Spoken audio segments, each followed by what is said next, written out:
first speaker is Professor Sonali Kumar.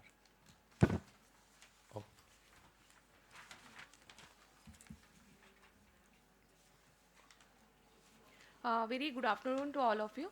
The paper which I am going to present today is role of injection botulinum toxin for treatment of upper eyelid retraction in active thyroid eye disease. So TD is an autoimmune inflammatory disorder characterized by inflammation and expansion of orbital fat, which can lead to a spectrum of signs like diplopia, proptosis, and upper eyelid retraction, and which can contribute to the characteristic staring appearance and can lead to ocular discomfort. Management of TD depends on the disease phase, whether it is active or inactive. In the active phase, the use of systemic corticosteroid and immunomodulators is the mainstay of therapy. Symptomatic patients in active phase lack safe non-surgical option. There is a risk of exposure keratopathy, and in addition to this, there is a psychological impact due to cosmetic disfigurement. So there is a need of safe, effective, reversible, and non-surgical intervention to treat upper eye retraction during the active phase. And in this context, the Botox has emerged as a valuable option as it provides temporary relief until the disease enters the inactive phase. It protects cornea and can be repeated if necessary. So why botulinum toxin is widely used in various ophthalmic conditions, but there are very few studies which have documented its usefulness in thyroid-associated upper eyelid retraction. As this study was done to evaluate the efficacy and safety of this toxin as a non-surgical treatment for upper eyelid retraction in active thyroid-associated ophthalmopathy. It was done at Command Hospital, Kolkata.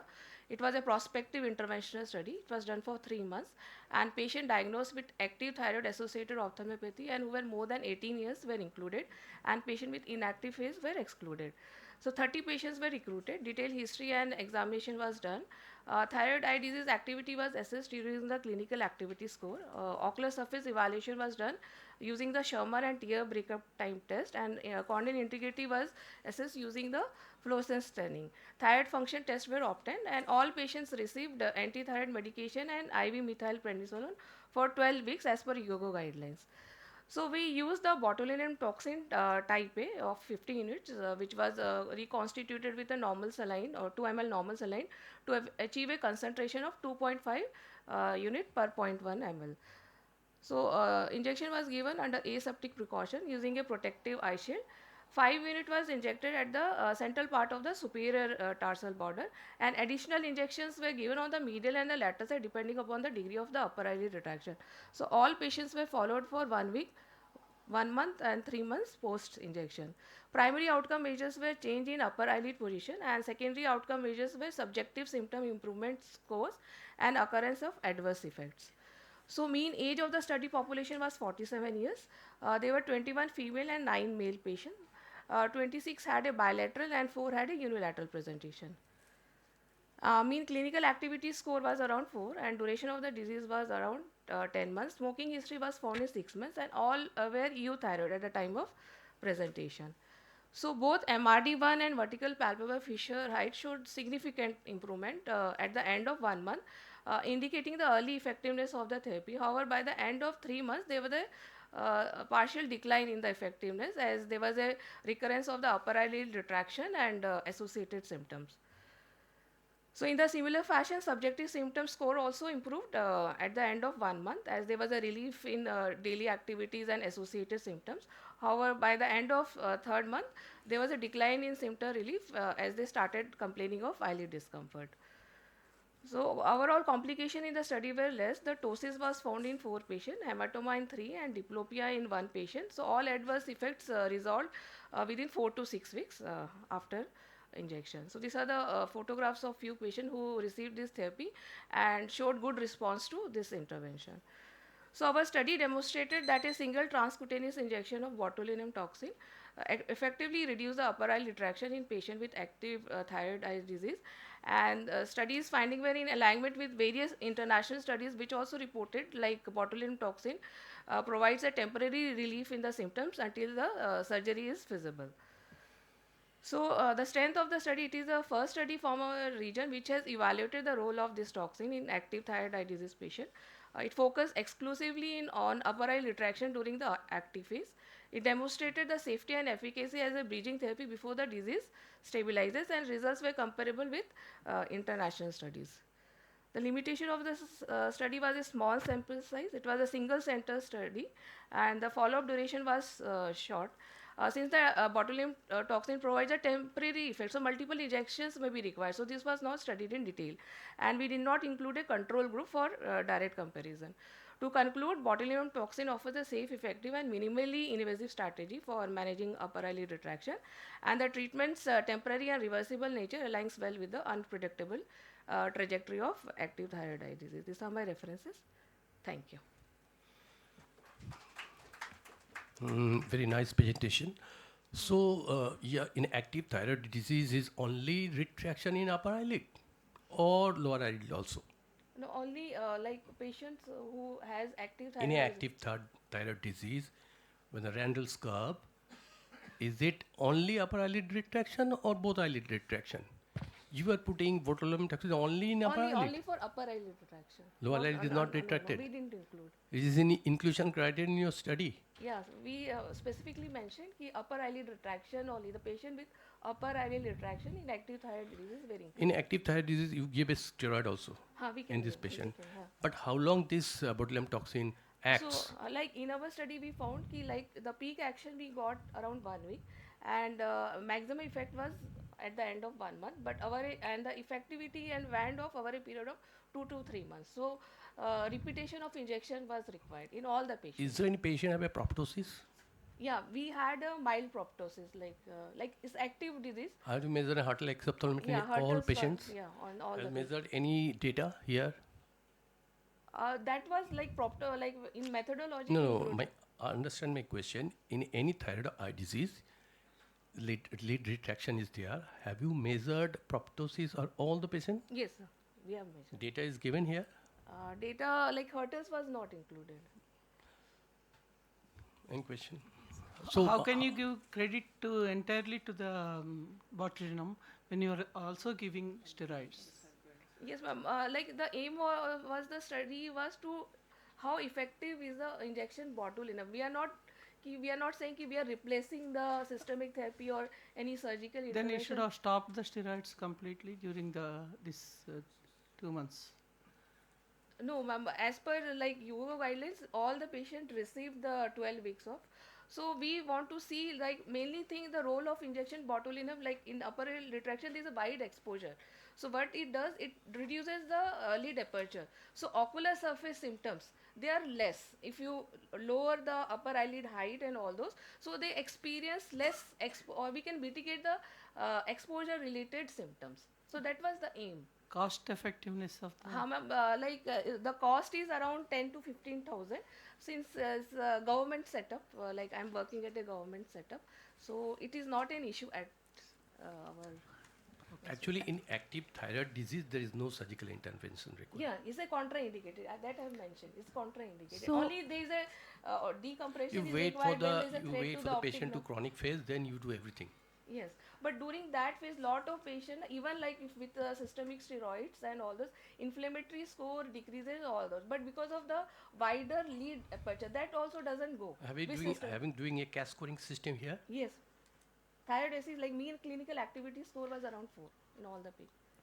see, there should have been a control group, as Madam has said. You should have compared with a steroid group with or without Botox. Until unless you put a control group, how you are going to measure your improvement? This we have included in our limitations. No, that's the limitation, na, madam. So both they are getting both steroid and Botox. But as Ma'am has said, we should have compared with a group only getting steroid. Number one. Number two, how many times repetition was needed before the patient actually go for surgery if needed? Ma'am, every 3 months. Till how long? How many injection you have given to the patients before coming to stabilization? So before means almost all the patients like in our setup received 3 to 4 injections. Okay, but until unless you are sure it's actually Botox is improving, don't you think it's not that much, what I should say, that much cost effective for the patient?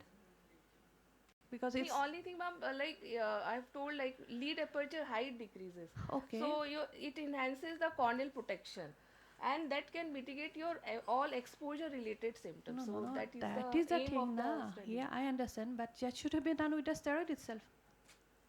So for next time, I think you should get a comparison group. That's Yes, what ma'am. I'm That saying. we are already started on. Yeah, We are okay. comparing also with topical or infiltration like injection steroid, not So one systemic query, steroid.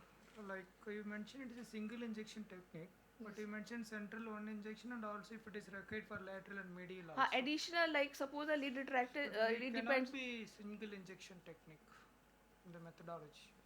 So it's instead of single injection, it could be a transcutaneous injection. So, Okay. thanks.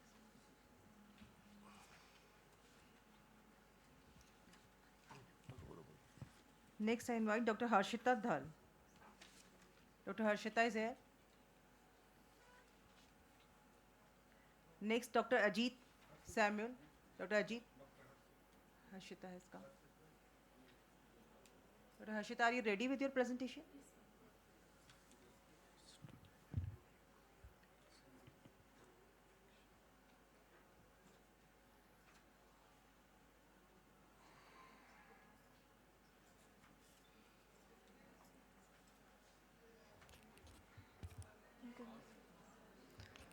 Good afternoon, everyone. My topic for today is management of idiopathic upper lid retraction. I am junior resident 2 from Rajai Hospital.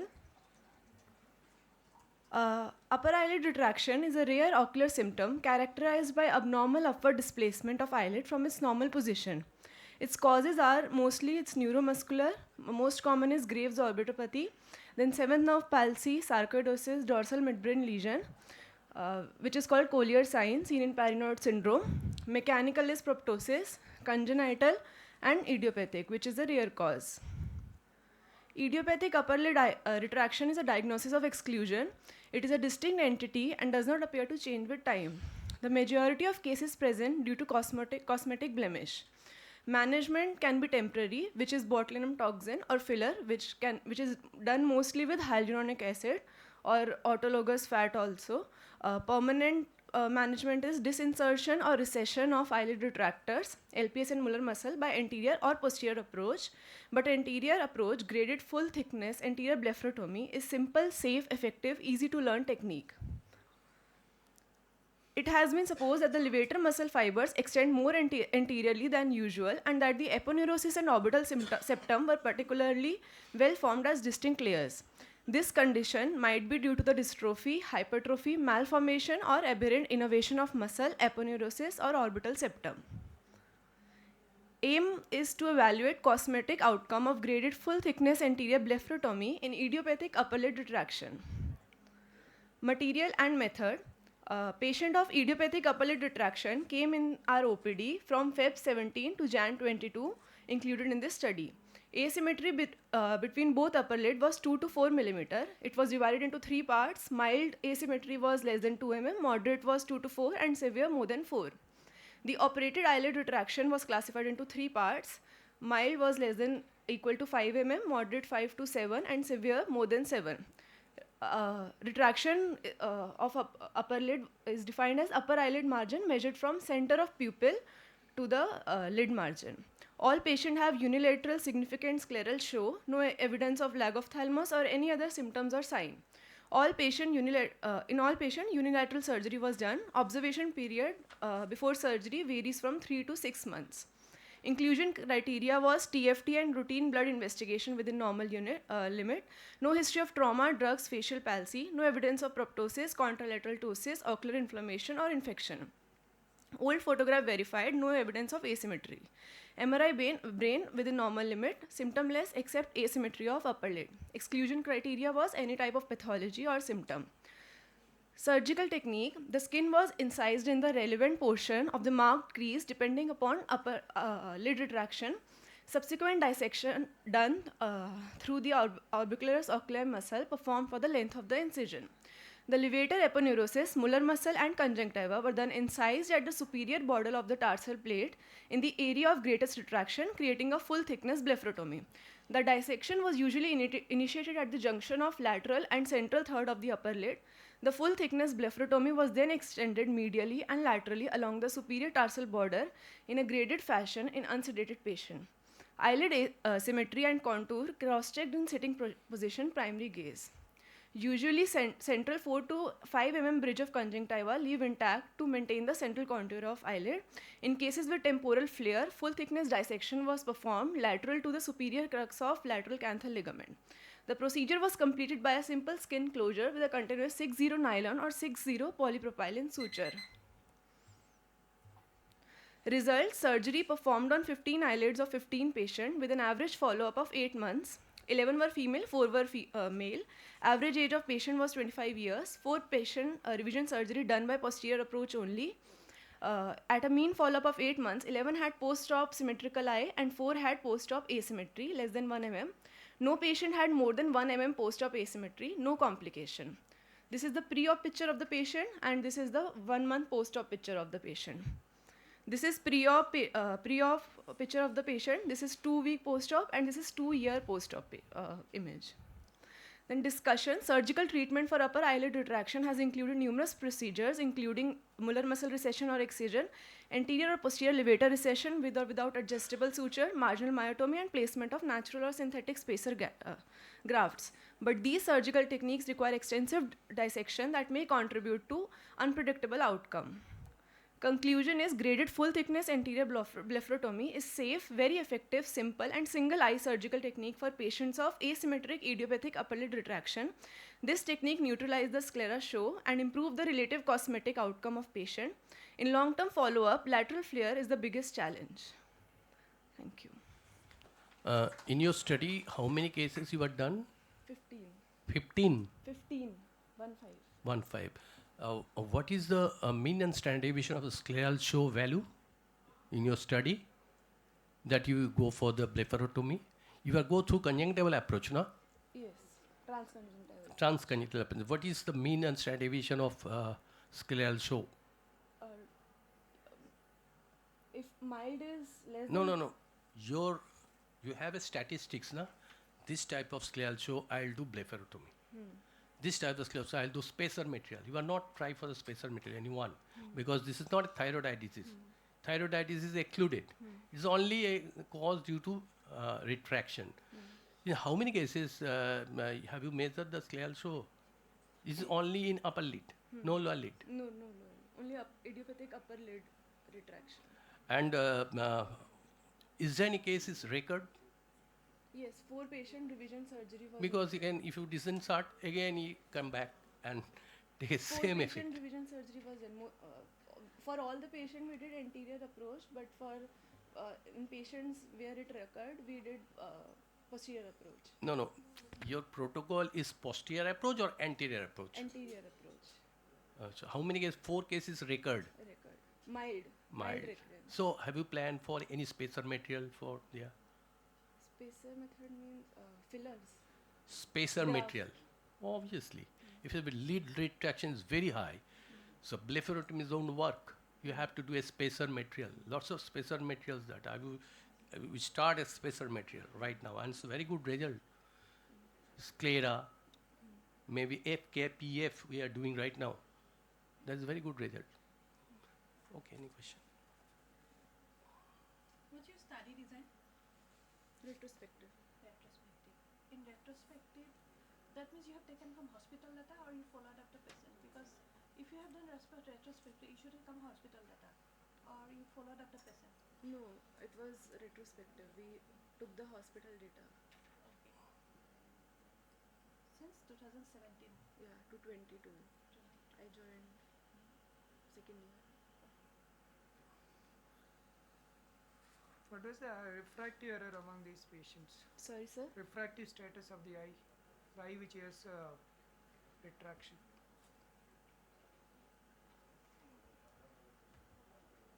Visual status. Not studied.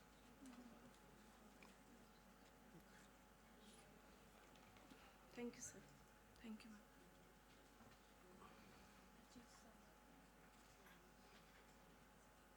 Dr. Ajit?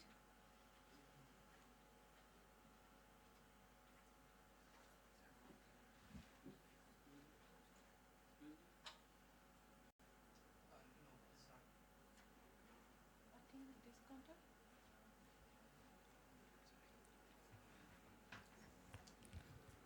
Good afternoon, everyone. I'm Dr. Ajit Samuel here to talk about age-stratified microbial trends in orbital infections. Now, untreated eyelid or orbital lesions can lead to devastating complications like orbital cellulitis or even cavernous sinus thrombosis. Often in these patients, the first line management is an empirical treatment. And however, microbiological tests such as gram staining or culture may not be possible everywhere, which prompted this particular study. Which leads me to my objectives: to identify common bacterial or fungal infections in eyelid and orbital infections across different age groups, and to evaluate current empirical antibiotic regimens and suggest updates. This is a descriptive cross-sectional study. All patients who had eyelid or orbital lesions who needed to undergo pus culture and sensitivity were included. All 189 patients were subjected to gram staining, followed by culture and antibiotic susceptibility testing. Now, we had almost equal preponderance of male to female patients. Around 81% were adults above the age of 18 and 19% were less than age of 18. Out of the 189 samples, we had a smear positivity of 61.4% and a culture positivity of 83.4%. I'll direct your attention to this table, which I'll now enlarge. So among the smear result which gave negative, we had almost 63% which showed positivity on culture. So this underlines the importance of sending all patients for culture and sensitivity. Now let's take a look at the isolates. For both the pediatric and the adult age group, in gram positive, the most common was Staphylococcus aureus, followed by coagulase negative Staphylococcus and Streptococcus viridans. For gram negative isolates in the pediatric age group, H. influenza still holds the spot, whereas in above 18, that is adult age group, an increase in Enterobacter species was noted, followed by H. influenzae and Pseudomonas aeruginosa. When we look at the antibiotic susceptibility for gram positive, that is in Staphylococcus for both pediatric and adult age group, chloramphenicol and tobramycin seem to do very well. Fluoroquinolones performed very poorly against the gram positive isolates. And the difference here is cefuroxime seemed to do better than cefotaxime, which proposed change could be that cefotaxime can be replaced by cefuroxime in these patients. And we look at the gram negative isolates for below 18 and above 18, polymyxin B and chloramphenicol seem to do very well. Fluoroquinolones perform better against gram negative, almost 75% in adults and 66.7% in pediatric age group rather than gram positive. And here ceftazidime seemed to do better than cefotaxime. I'll just review what was different in our study based on other studies. Now, Joseph et al. In 2022, in their study, around 20% of the isolates they had were gram negative, whereas in our study, it was almost 33%, which showed a slight increase in the gram negative isolates this time. Usha Kim et al. In 2010 showed that H. influenza was the most common isolate for adult age group, whereas in us, we had a Enterobacter species in adult age group. And Alam et al. Showed that cefotaxime was much more sensitive than cefuroxime, whereas here we noticed an increase in cefuroxime sensitivity, which was also confirmed by Joseph et al. In conclusion, the most common bacteria gram positive was Staphylococcus aureus, followed by coagulase negative Staphylococcus. Gram negative in adult age group was Enterobacter species. I have highlighted here this because this is a change. The importance of culture: 63% of the smear negative samples showed culture growth. So that's very important. And from this study, we would like to propose a change in parental cefotaxime to be replaced by cefuroxime. Thank you. In your study, how many patients you were included? 189, sir. 189. Yes, sir. Is it infection or orbital abscess? No, sir, infections. So how will you collect the material? Sorry, sir? How will you collect the material? Are you doing any imaging system? Sir, we only needed, we included only the patients which needed pus, Pus means orbital abscess. Yes, sir, but Pus means yes. orbital abscess. Sir, Do you do any imaging MRI? Yes, sir. From which area this abscess is collected? What is your procedure? Sir, we also included lacrimal sac abscess also in this question, because in that case also we ordered, would have sent Is all the cases not lacrimal sac abscess? No, sir, no. So, lacrimal sac is outside orbit almost. In the deep orbit, which side of the orbit? In deep, anterior, middle?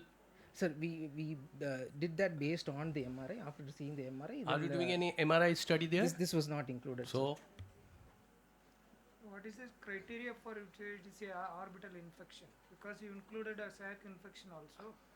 Yes, sir. So, What is the criteria for your study? so the idea was to do a comprehensive of all the orbital infection which needed pus culture, but it was not specific to the diagnosis that.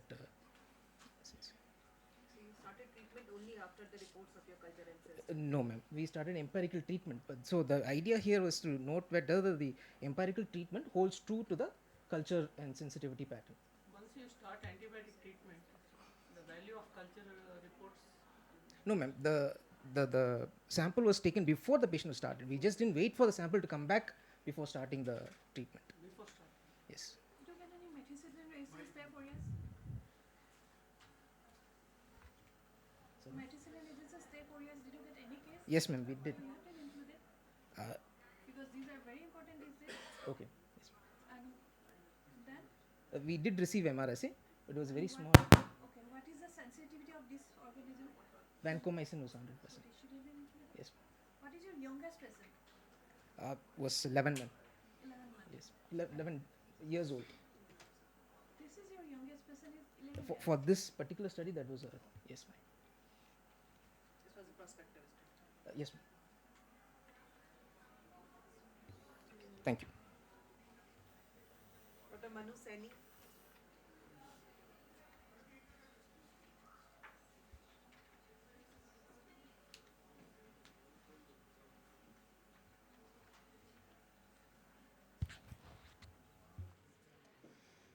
It's not showing there.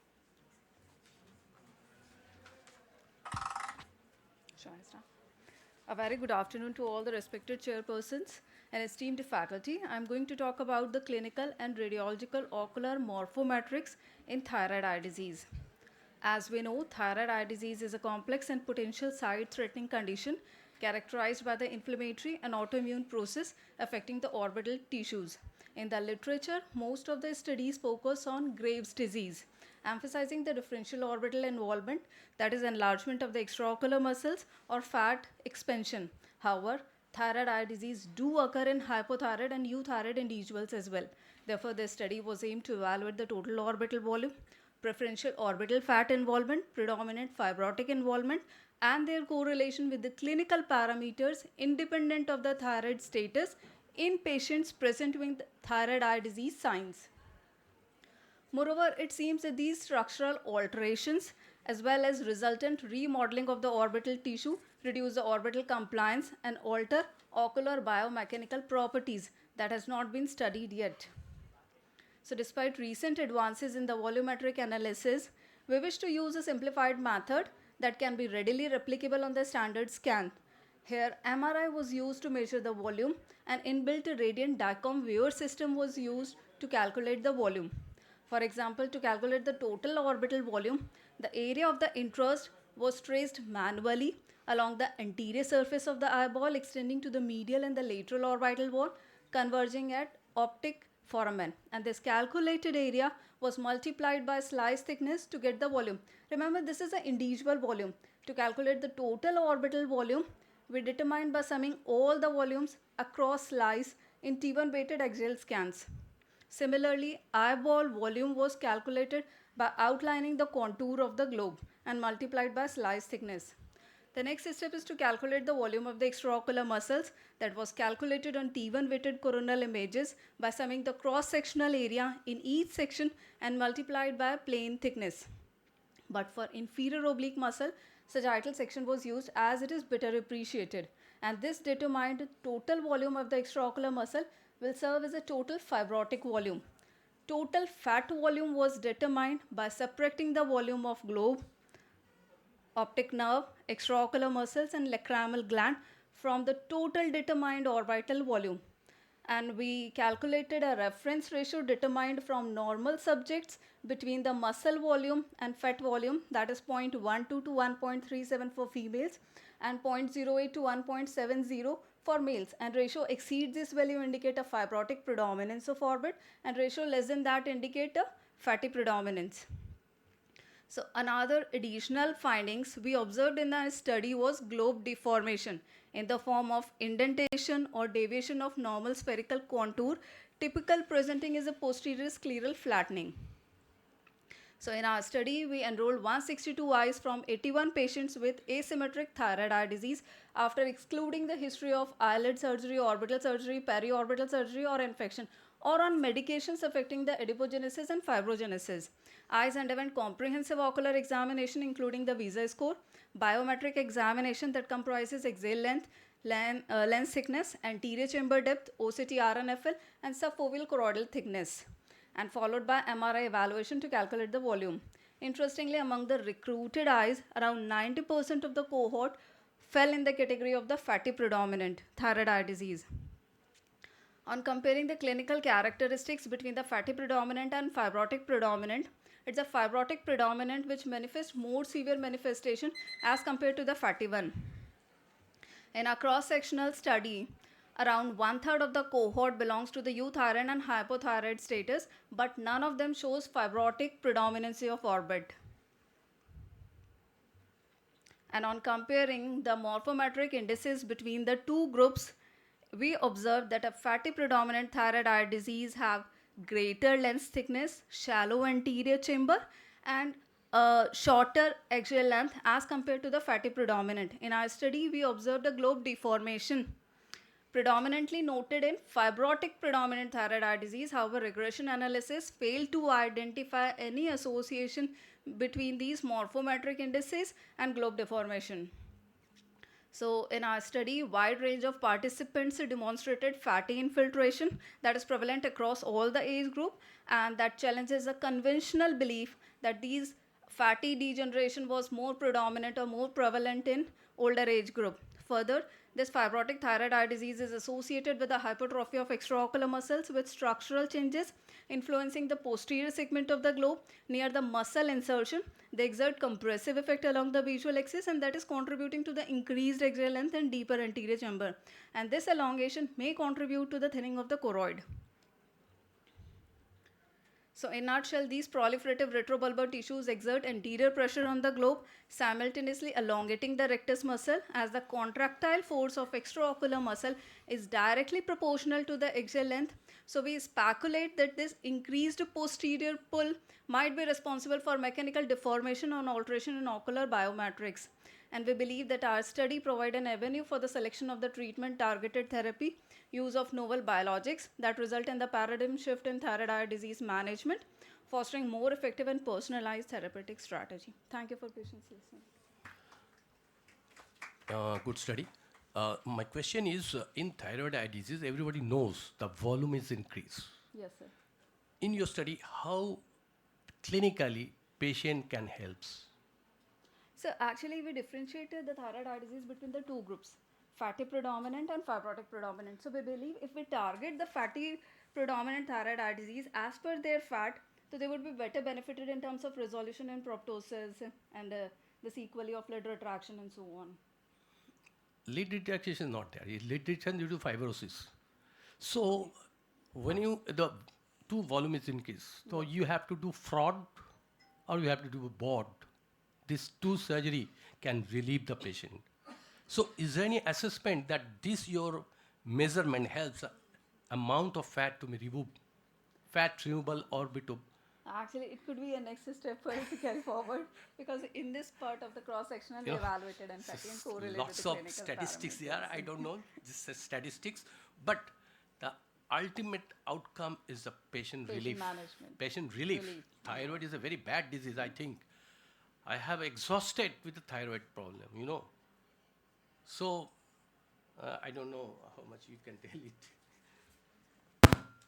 Any comparison studies you encountered with ultrasonography, T-scan, measurements of muscles and orbital volume? Yes, ma'am. There are ample of studies which has measured the extraocular volume, but we want to correlate these parameters with clinical, because we believe that there is something which is going on, which is compressing the globe. So there must be alteration in the ocular biometrics, and that has not been studied. So it inspired me to study this aspect also.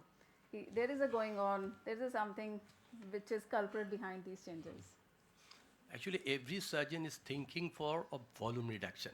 How will you do? Either bony decompression Or fat reduction. or fat reduction. Yes, sir. Yes. Otherwise, if the patient is progress, I don't know how much monoclonal antibody helps to resolve this, all this fibrosis, cell infiltration, increase muscle bulking. I don't know how much. Only the bony decompression. But mind that it's an autonomic disease. Yes, sir. Keep going I on. don't know whether Progressive disease. ultimate result, I don't know how much it is. So one question: do you have any reference marking while marking the posterior aspect of the globe wall? So optic foramen is taken for MRI. All cases you have how far from the posterior aspect? Yes, sir. Yes, sir. For all Do the you have cases. any marking system? Because So inbuilt, we use an inbuilt DICOM viewer system, and one radiologist will perform all the MRI scans, so he know how to take it. And two observers, one is my thesis candidate, and one is a radiologist. They evaluated, and we try to find out any interclass correlation coefficient. If it is means correlated well, then and then only we have included that part. could you correlate with the position of the globe while assessing this? So actually position means radiologist keep the eye straight, means we instruct the patient. Did you compare with this position of the globe? It also varies with the volume. Okay, So okay. So that is that why also we you can measure include. across all the sections, intervented, all the cross sections. Thank you. Does the radiologist help you? Yes, sir. Sir, radiologists perform the MRI in all the cases.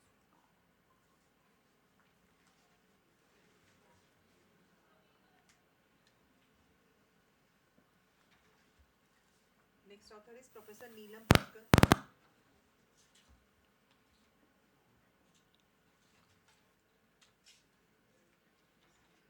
Good afternoon, everyone. So my study is on composite graft in the correction of eyelid deformity. So the objectives were to evaluate the indications and outcomes of skin cartilage graft in the correction of eyelid deformity.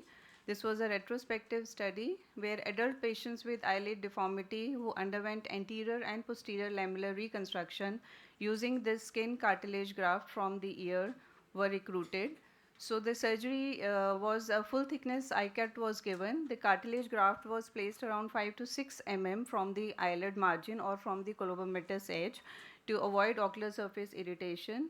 The cartilage graft surface was left bare to heal by granulation and epithelialization.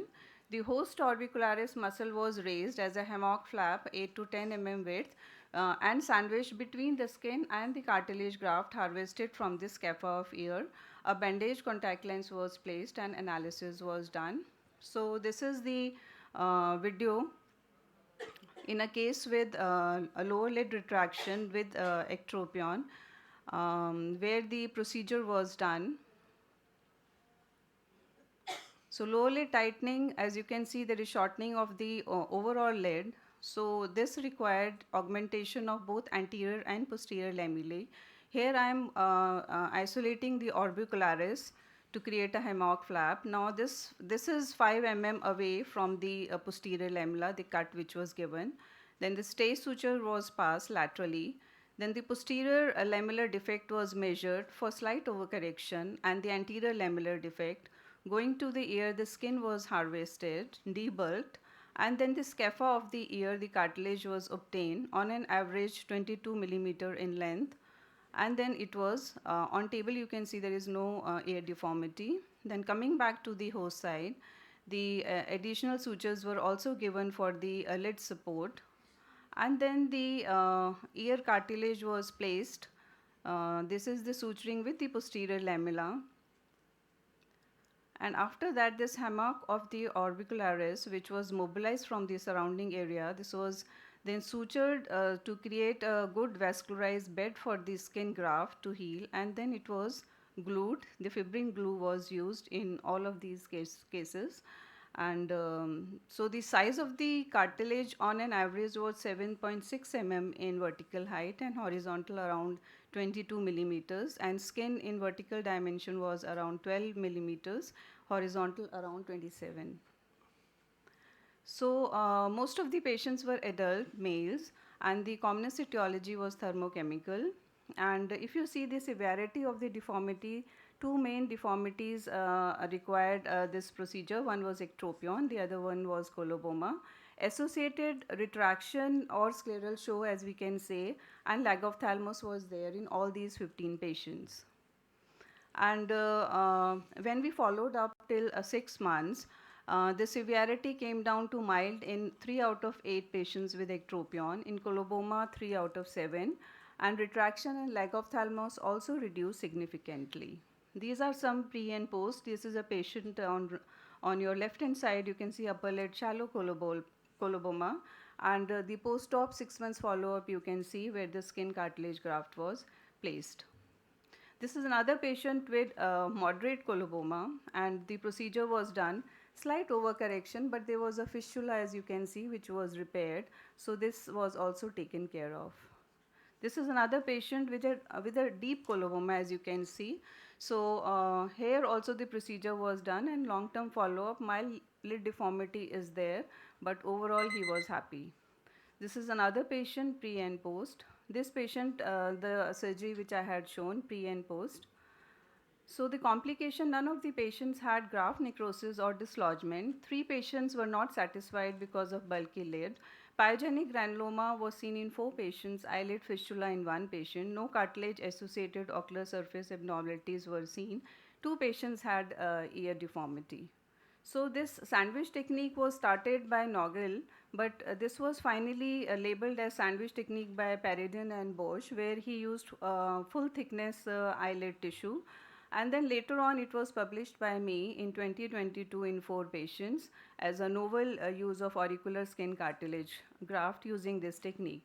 So to conclude, auricular skin cartilage graft is a novel use of sandwich technique. It produces optimal results in these eyelid deformity, and the most important thing is that it is a single stage procedure, and in few patients we might see bulky lid, but if we place the cartilage around 5 mm away from the lid margin or from the colobomatous edge, this bulkiness is less visible. Thank you so much. Madam, you were harvesting cartilage, it's the full thickness or half thickness? Full thickness. Full thickness from the scapha of the ear. Are you taking a skin with the cartilage or only cartilage? In all these patients, skin and cartilage, but skin I take out separately, and then I expose the scapha of the ear, and then I take out the full thickness cartilage along with the perichondrium. And one thing is that the contour of your cartilage and contour of your lid is not same. Yeah, how you that's right. manage? The Is there any scapha, lid thickness is there? No, the thing is that in ear the scapha of the ear is slight flattish, but the concha of the ear is very curved. So I take from the scapha of the ear, which almost conforms with the contour of the globe. During collection, is there any break of cartilage? Yes, if you try to hold with the tooth forceps while harvesting or while suturing, then it is very brittle, it will cut through. So that thing is very important, that we don't handle the thing with the tooth or traumatic forceps. All cartilages are not same. Means patient to patient it varies. Some patients are easily harvested, some patients are very difficult, break, and then it is a problem. Yes, sir. That's right. Do you have any experience with both skin and cartilage together? Can you place, instead of separating them, separately placing them? The publication which I published, that time en bloc I took. But then later on I realized that for that I have to stay very close to the ear margin, which leads to more tilting and difficult surgery. So what I do is I harvest skin graft slightly away from the tip of the ear, so that the direct force is not there and the deformity is not there, because deformity happens because of the skin grafting. The place from where we take out the skin and the size. If size is more or the place is very much close to the tip of the ear, then it can get deformed. Otherwise, cartilage per se will not lead to deformity, visible deformity. Only some depression will be there, which is hardly visible. But take up of that single graft. Single, that's why sandwich technique, where the orbicularis was sandwiched in between the skin and the cartilage. What's the directive for operating the Hansen case? Hanji? Hansen disease case. Yes. How long, ma'am, you have waited till he is disease free? He was, when he came, he was disease free for almost 5 years. Good procedure. Okay, thank you so much.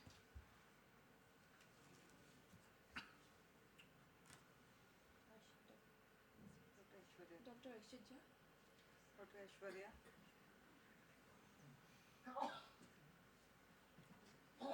Not there. She's there.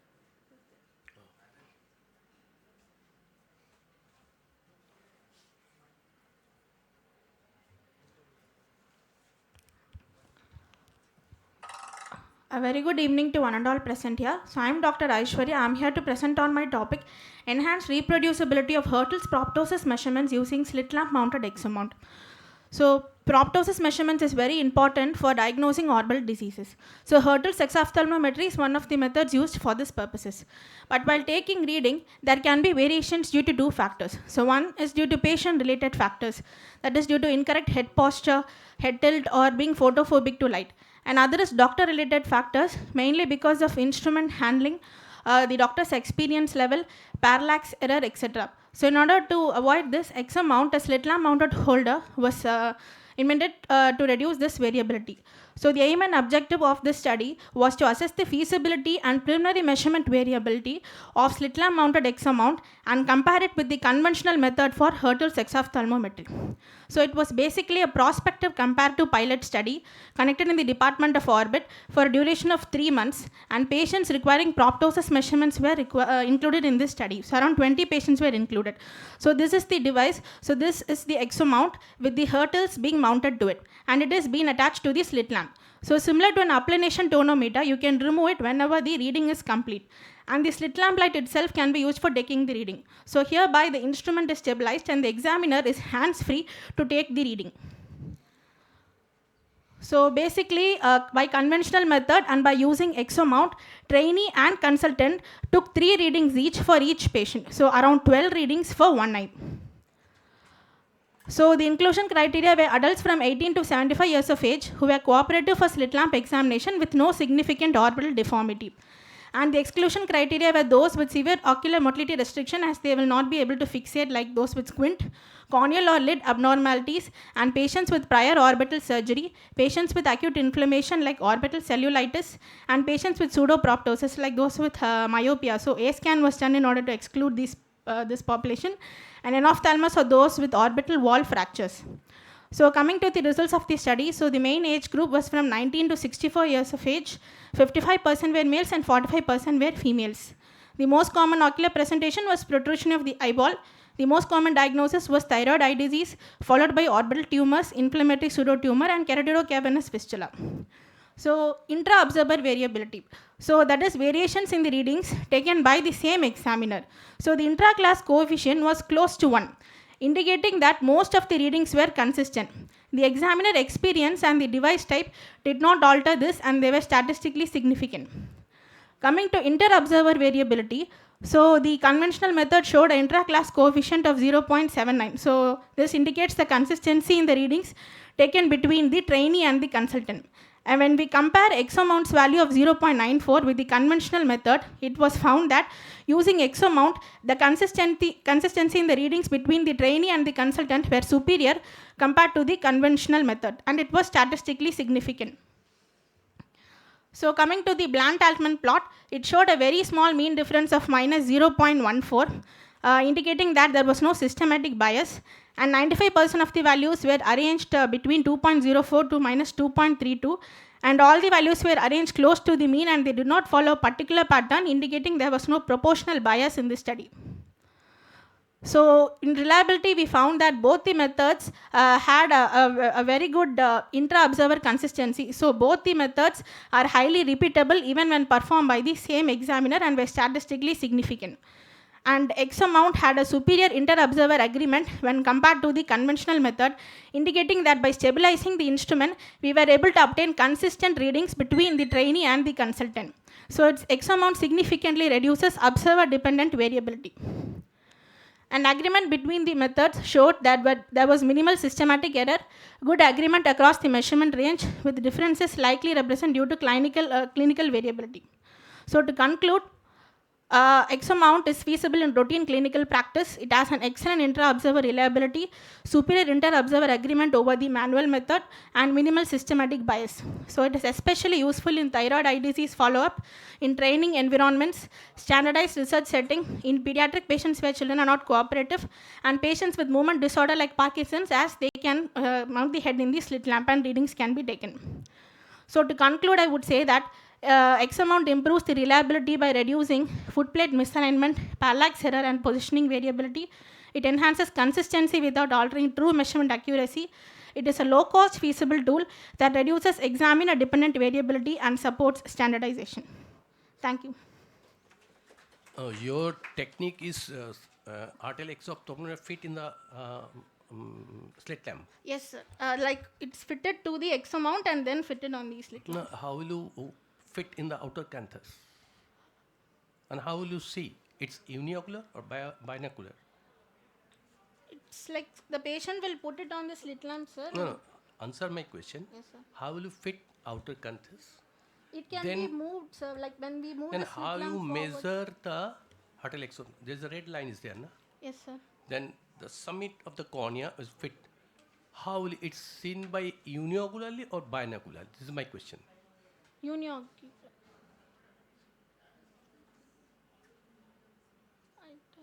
And for the patient, sir, or you are asking? I don't know. Not understand. Yes. It's a viewing system, na? Arterial exophthalmography given, then you view one way, this eye, Yes, sir. then other eye. Yes, you have sir. to compare. Yes, sir. And how it is possible in a slit lamp? Because there's the two mirror is a different angle. The slit Okay, lamp is a straight way. How your illumination system is there? Is there any using your illumination system in the slit lamp? Yes or no? Answer. This light source, you can use the slit lamp light source also, or you can externally use a torch to take the You can readings, use sir. external. Yes, so sir. then light source is it's not Yes, sir. required. Okay, we can use an external torch also. The main motive is to stabilize the hurtles, sir. Like initial stages when we take, there might be a tendency that the examiner will tilt it. So when it is mounted to the slit lamp, it stays stable. It's maximum useful in the initial stages when they are beginning to use the hurtles compared to the How much advanced error stage. is there from the normal to your procedure? Around 2 to 3 mm differences was there, sir, compared to the trainee and the No, consultant. training is not readings. that. It should be a expert hand. Then you compare your technique and your conventional technique and your innovative technique by a expert surgeon. No trainee and consultant. This is the innovative procedure. No, you may. What side is suggesting is that when you are a invasive technique and a conventional technique, the measurement should be done by the same person, and that two results should be compared, because inter-observer variation doesn't matter until and unless your instrument is validated, right? Your instrument is not validated yet, because different people are doing it differently, but you wanted to show that your method is better than the conventional. So there had to be some, you should be removing as much as confounding factors as possible. Right, sir? Sir? Yes. Here you are not comparing the results of inexperienced and experienced. You are comparing results of two methods of measuring the proptosis. Then the person, whosoever should be the expert. And there should not be any doubt about his or her caliber about measuring the using the instrument. The consultant was the expert, ma'am. It was the same person. It was not a different person. Trainee was also the same person, but it was a fellow person. Is kind it of. your pilot study? Yes, it's a pilot Then study. should be the expert, no training. Okay.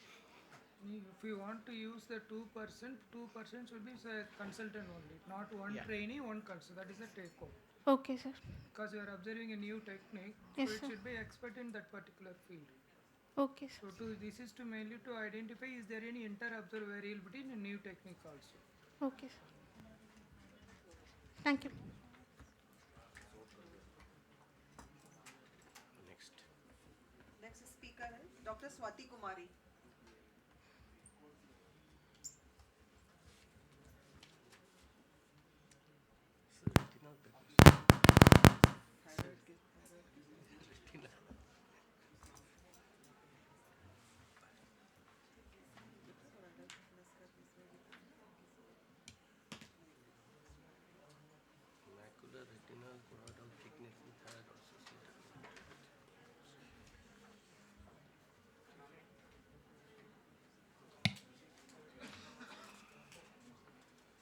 titled Corneal and Macular Retinal and Choroidal Thickness in Thyroid-Associated Orbitopathy. Thyroid-associated orbitopathy is an autoimmune condition.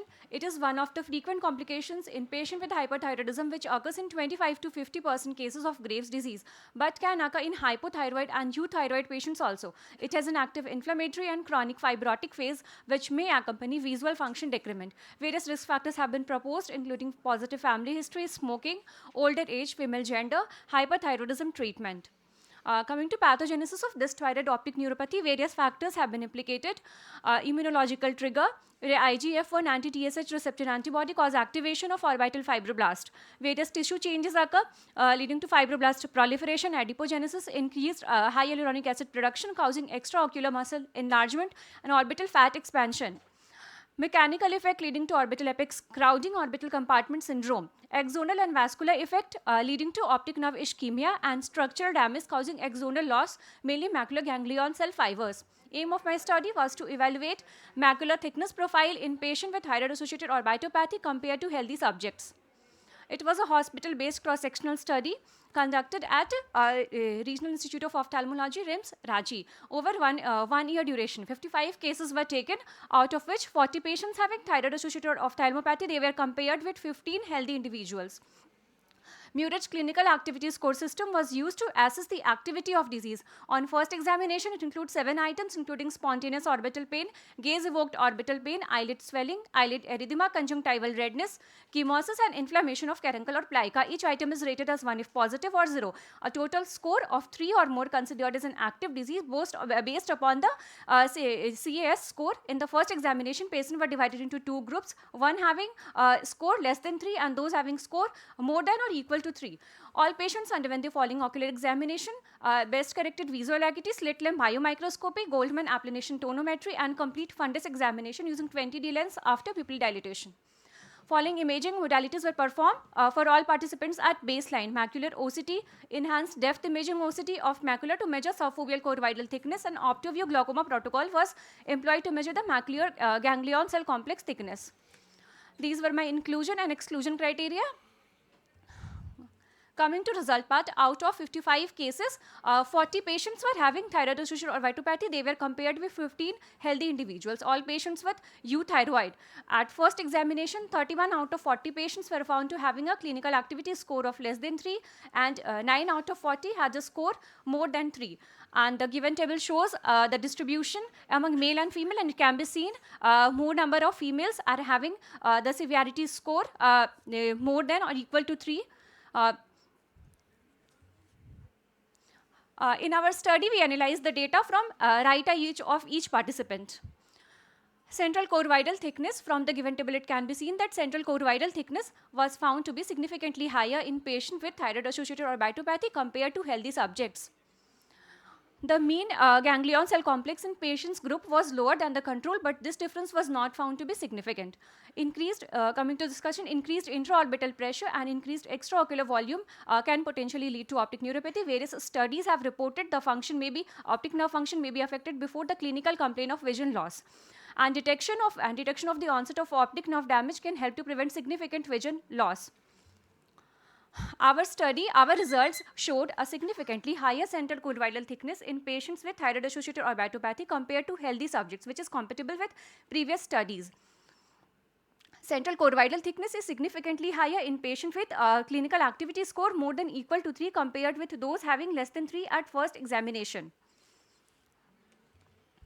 Based upon the results, it seems that choroidal thickness could be a potential paraclinical biomarker for activity of thyroid-associated orbitopathy. Limitations of my study: it is a small sample size and the study design was cross-sectional. There was a short duration follow-up in patients with clinical activity score more than equal to 3. Then we did not evaluate the visual field of patients simultaneously. And there was lack of separate analysis of data by gender due to smaller sample size. These are my references. Thank you. So this is in the retina segment. Okay. My question is, in acute thyroiditis, do you think the choroidal thickness or macular thickness is increased? How many cases in your study is 40? Yes. How many patient is hypo? How many patient hyper? How many is euthyroid? So euthyroid. All patient. Yes, sir, we have taken All patients are euthyroid. So, is there any relation between your visual loss and macular thickness in thyroiditis? Are you doing any steroid before that?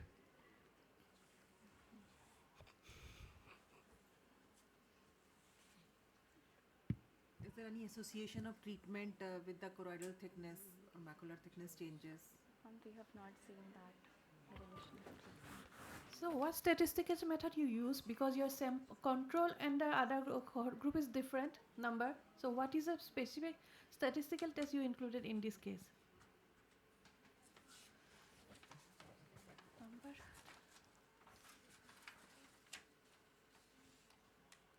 What was your normal distribution of data? Yes, sir. See, when your control and sample size are different, number is different, what method you specifically use this for statistical analysis? Because there are thousands of methods of statistical analysis. What method and what test you have done and why?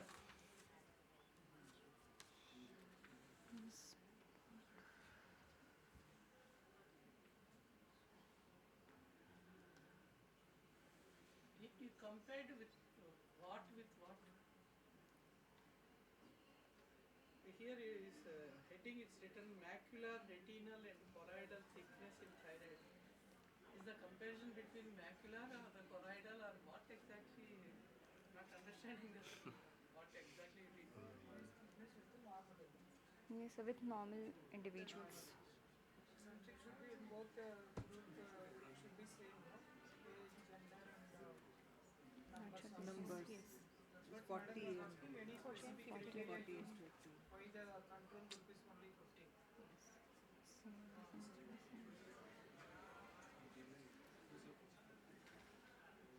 Should we conclude? Yeah. Our next speaker is Dr. Radhika PV. Dr. Radhika, is she here?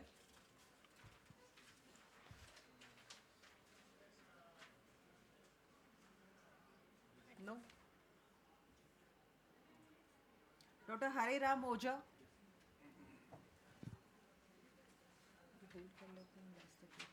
Okay, last moment फिर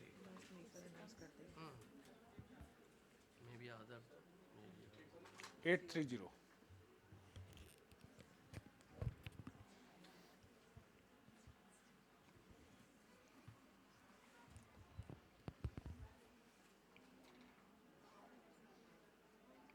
Good evening. For relieving pain of botulinum toxin in blepharospasm essential patient. Next one. It is not going. Yes. As we know, botulinum toxin is one of the most common procedure performed by the oculoplasty surgeon.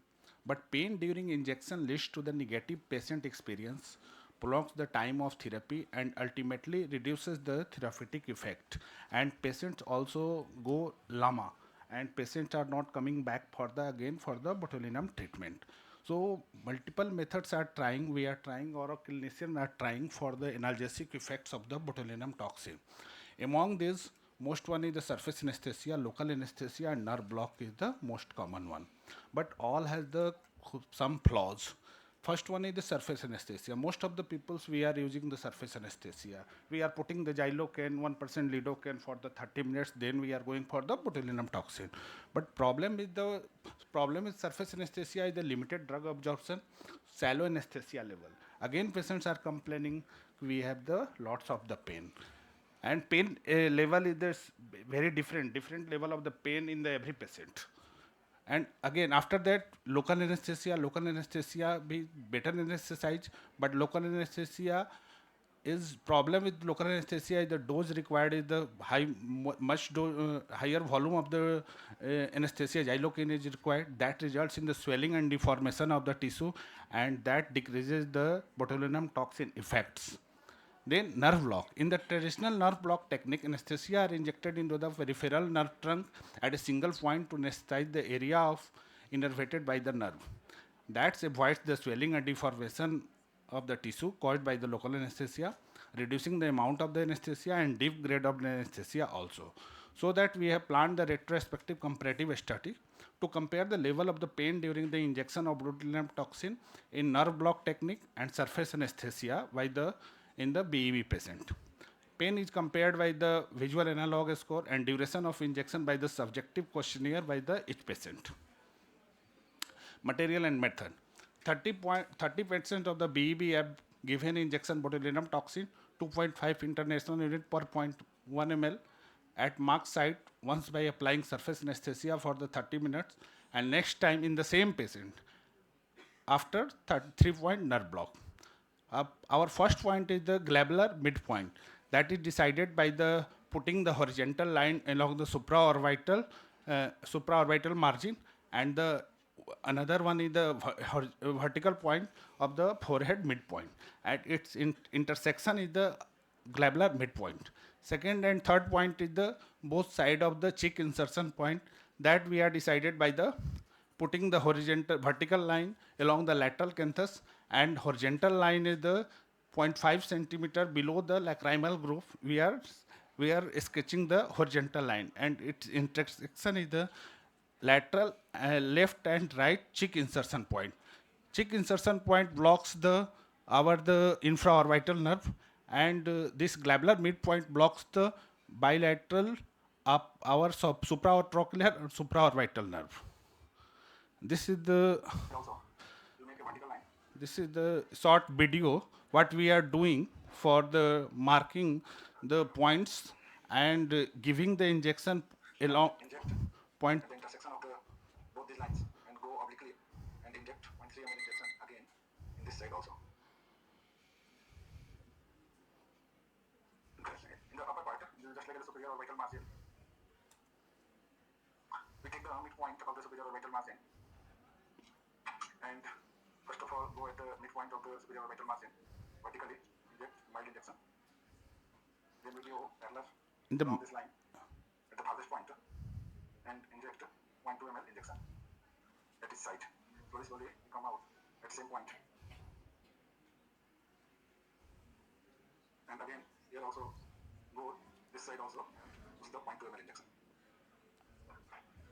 And after that, we are putting the botulinum toxin 0.1 ml at the each marked point, and we ask to the patient how much you are feeling the pain, and we also see the facial expression, and then we decide the visual analog score on the paper of the each point, separate each point.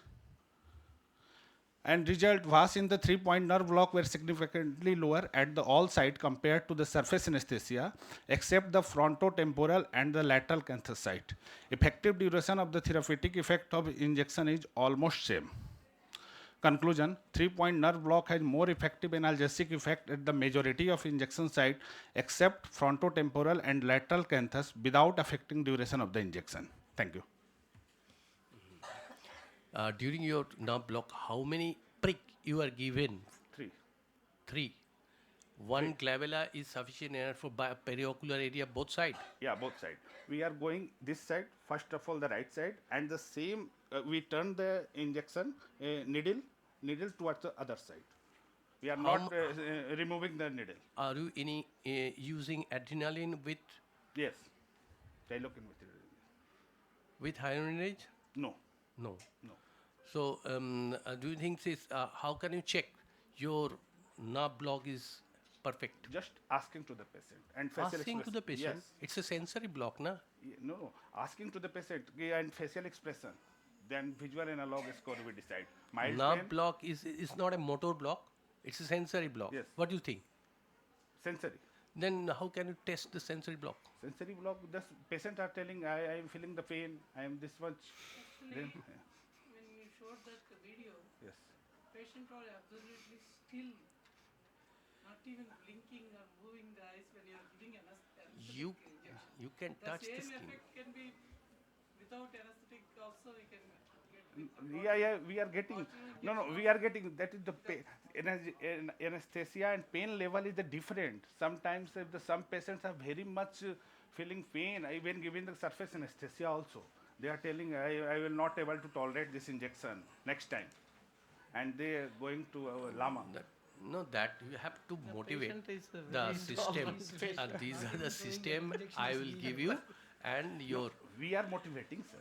We are But motivating, but patient apprehension is there, patient you know. apprehension and That's pain is very much in the. I think I think have no idea. pain with a 30 gauge needle is not Yeah, too 30 much. gauge needle. It's not too much pain. No, we are always using 30 gauge needle. This But, pain is 30 gauge is how much? But, pain? but sir, In essential blepharospasm in a both side, at least how much in a prick you are given?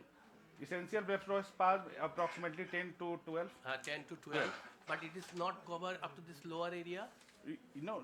Lower area, lower lid. area is- Lower because this area is too. orbiculus oculi is to be affected. Yeah, na? yeah. Otherwise, the sensory how can cover the whole orbiculus oculi? No, whole our surface we are not able to cover it. Frontotemporal and temporal part, they are almost equal pain, even in the surface anesthesia and even in the 3-point nerve block. Even in the 3-point nerve, just we are trying to do something. We are not we are not telling sir I am the correct position. We are trying to do something. Okay. We Your approach is good. No, we can what- learn it, we can try it. No, but yes. if there is a patient calling severe pain, then it will be sir, helpful. similar study in the plastic reconstructive journal by the Beng Lui, I have not remembered the name, Chinese professor has done, and 2024 they have published this one for the aesthetic effects of the microbotox injection. They have given the 3-point nerve block. So we is inspired by this study, and I have tried, and it is not effective in every patient. Some patient even after the 3-point nerve block, they are telling I am feeling Actually, when you do an Sorry. innovative procedure, it should be every patient satisfaction. No, Otherwise, not every patient is not satisfied. I am telling sir, That and means, every point is your process- and Questionnaire was not validated, that means. the visual analog score, yeah, like that you can decide, ma'am. Our scoring system is the VAS score, nothing else. VAS score is there. How many cases you have done? Almost 50 to 60. How many comparison? 50 to 60, same patient, ma'am. Same patient, surface anesthesia and 3-point nerve block. Nothing else. Chunki we have the pool of the 200 to 300 patients. Every time they are coming for the injection, first time they are taken by the surface anesthesia. Always we are giving the surface anesthesia, but last 1 year we have started a 3-point nerve block. We have compared 50 to 60% data till now. Thank you.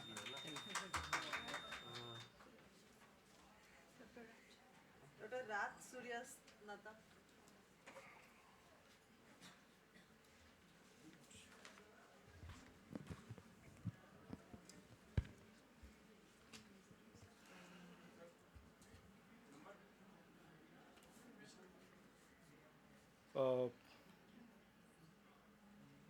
See, I can't. 1218. 1 to 1.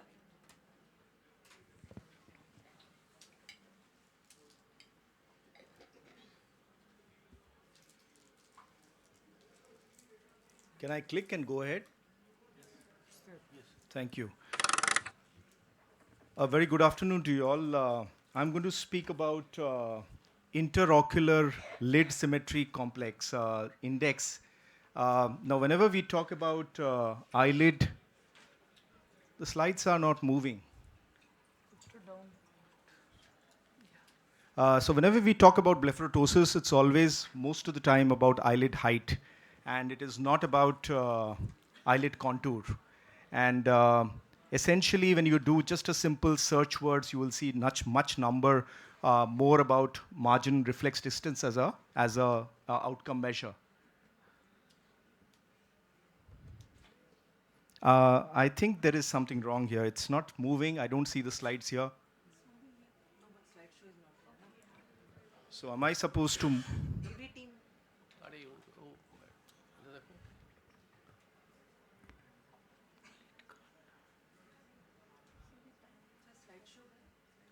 I think they will do. I mean, is it going to be not in Again, sync you with start that? from beginning. Start the timing also, from the beginning. Again, start from beginning.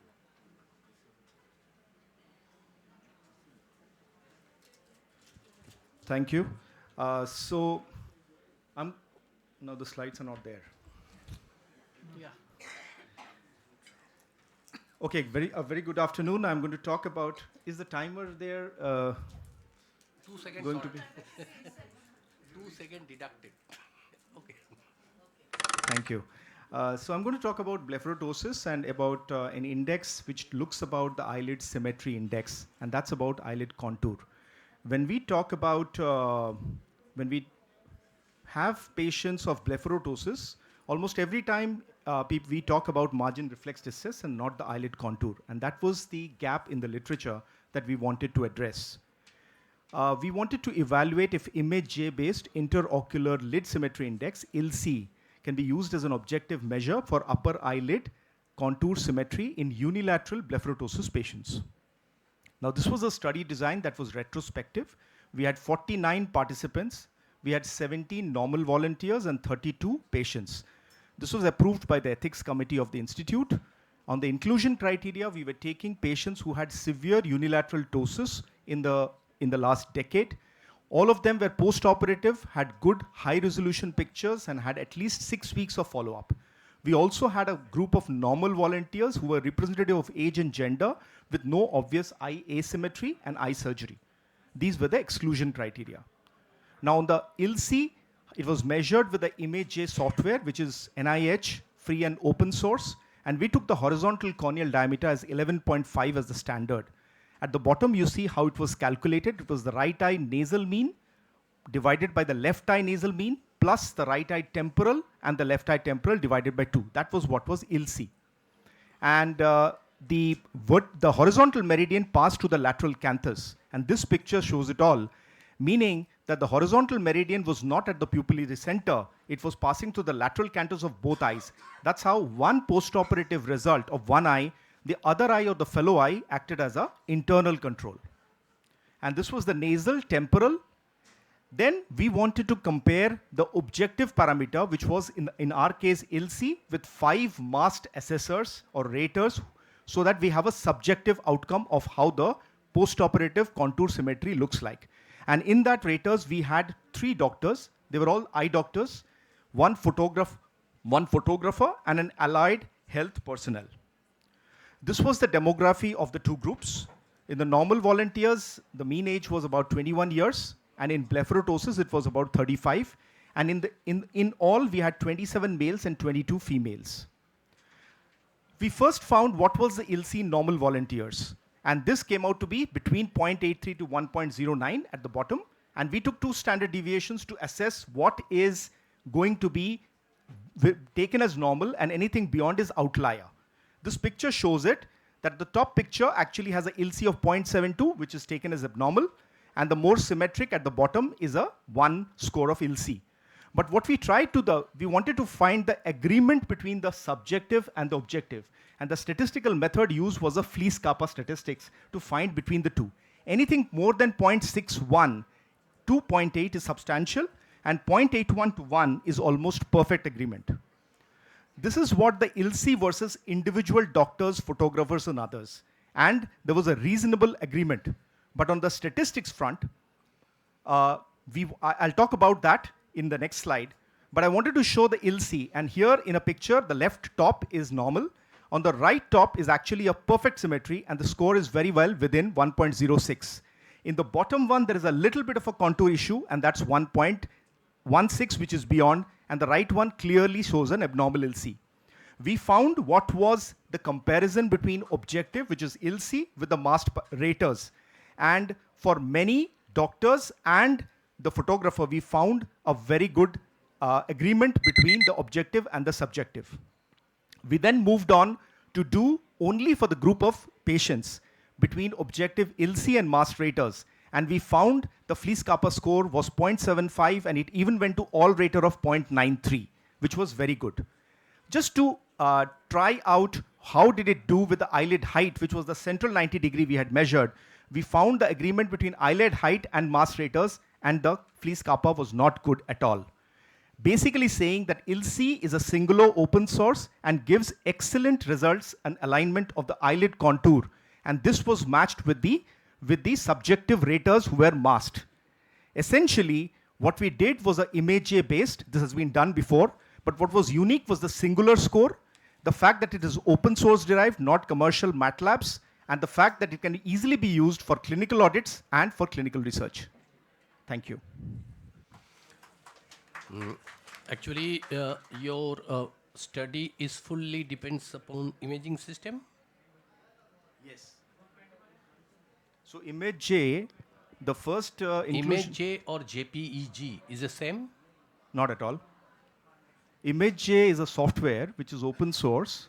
It is, it comes with the help of NIH, US, and essentially has tools which you can use to measure the distance, to measure the area, or various other methods which based on a standard high resolution picture. No, that is what. Now, what is the quality of picture? You taken it by a camera? So all the pictures that we And it is sent to your software. They will analyze. No. We did the measurement ourselves. So we only took patients who had good high resolution pictures more than 6 weeks post-op. And based on the pictures that we had of 32 patients, we measured using open source software, measured the parameters of ILSI, the central height, and other parameters that we looked at. We used the software to measure the distance. No, the question is when you take a photograph, something, the position of the head, distance from your capturing system, magnification of the image, that are all are related to your lead counter. So how do you quantify? So essentially, when you use image J, you have to use one as a standard. And that's why I mentioned that we used the horizontal corneal diameter at standardized at 11.5. You have to have an absolute to compare something else on the picture. That's one, on the magnification. On the position, obviously we take standardized pictures, but here the beauty was we are taking pictures and we are comparing with the fellow eye with as an internal control. So the moment you take the internal control as the other eye, most of the posture changes that you're likely to have, even if a standard pictures, are corrected. The third is our horizontal meridian is not the pupillary center. It is actually passing through the lateral canthus of both eyes. So that also takes care of, abnormal positions of the head that can be there. Because the unilateral ptosis patient must have a head tilt. Then there is a problem. No, photography. We always made sure that the picture that we were choosing, we have obviously parameters in which we take the standard pictures in this position, and the frontal pictures, the way they are taken, that is already standardized. But the key criteria was we needed to have the high resolution pictures and more than 6 weeks, so that was an important inclusion criteria. Actually, the capturing system is the main key. They were all pictures captured with DSLR camera, with high resolution. And the photographer is a doctor? The photographer is not a doctor. He's a clinical photographer who works in the institute, but we thought he would be it was the statistician's idea to keep somebody outside doctors. I was also, because he'll have a good idea about the eyelid contour symmetry. What is the resolution used for all these patients? Minimum or certain range of resolutions? 10 range of so you mean the clinical picture resolution? They were all pictures which had a resolution of more than 3 megapixel, which means that they were all publication, standard pictures. Sir, last few slides, I have seen some results are clinically, statistically significant, but some are not. That is, it's not completely validated yet, sir? No, not really. We had 5 raters. And in the 5 raters, we had very good agreement for 2 doctors, the photographer. But we did not have for the allied health and for another doctor. But what was interesting is when we went back and we found that the third doctor, where there was not a good agreement, had also found a few people who were normal, because the entire 49 participants were shown, pictures were shown to them, right? And they were sent over email on a Google sheet, and they had to say yes or no for symmetry versus not symmetry. So they had given even a few, that particular person had given even a few people who were normals as asymmetric. So I think the idea is some people are very critical. And when they are very critical, their opinion is not that that doesn't count, but we took 3 out of 5. That means if 3 were aligning that yes, this is symmetrical, then we compared it with ILSI. So 3 out of 5, which we said as an all-rater criteria, was aligning very well with almost a 0.9 agreement with ILSI. In other words, it cannot be generalized. It can be generalized. Question is, this is a method which is, again, like I said, it's a singular index, one index, which says it all. Even if the height is less, it shows. If the contour is bad, it shows. And it can be done by anybody. But the key thing is it has to have a much larger application in many other populations to probably say how far it is validated. We can always start with somewhere and then find a... How you apply it in a clinical science? This yours. So I think the application lies in the fact that when you try to say an outcome measure of blepharotosis surgery is marginal reflex distance or a tarsal platform, it's only in the center. You're not at all talking about the eyelid contour, which should be looked at. And that's exactly what the aesthetic appearance. There are other people who have tried. They have not compared like us between one and the other eye.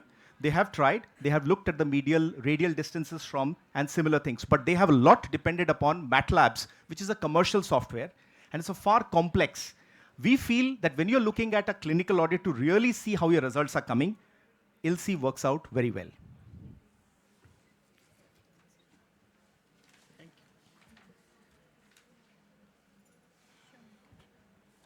Dr. Shamika Patoria.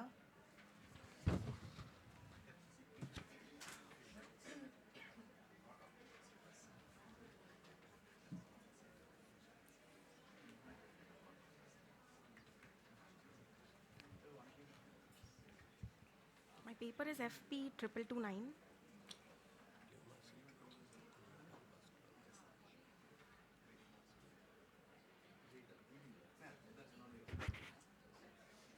Yeah, FP 2229.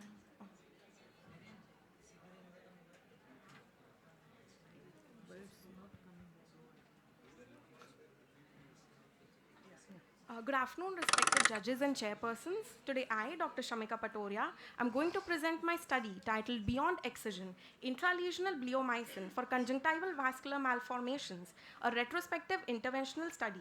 We don't have any financial interest and ethics committee approval was taken. Conjunctival malformations are rare, benign lesions. The challenges faced during their treatment are that of variable presentation and delicate ocular tissues involved.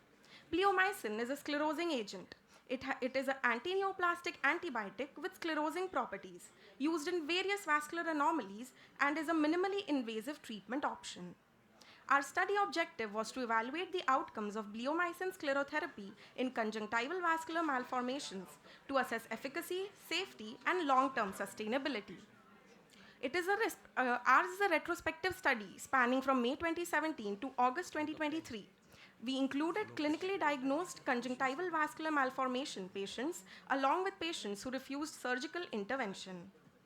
The treatment we used was that of injection bleomycin with lignocaine intralesionally and perilesionally. Dosage was 0.5 mg per kg body weight. Number of doses we used were 1 to 3, and the time interval between doses was 4 to 6 weeks. Post-operatively, adjuvant topical steroids and/or oral steroids were prescribed. This is a vial of bleomycin injection, which comes as 15 international units pack.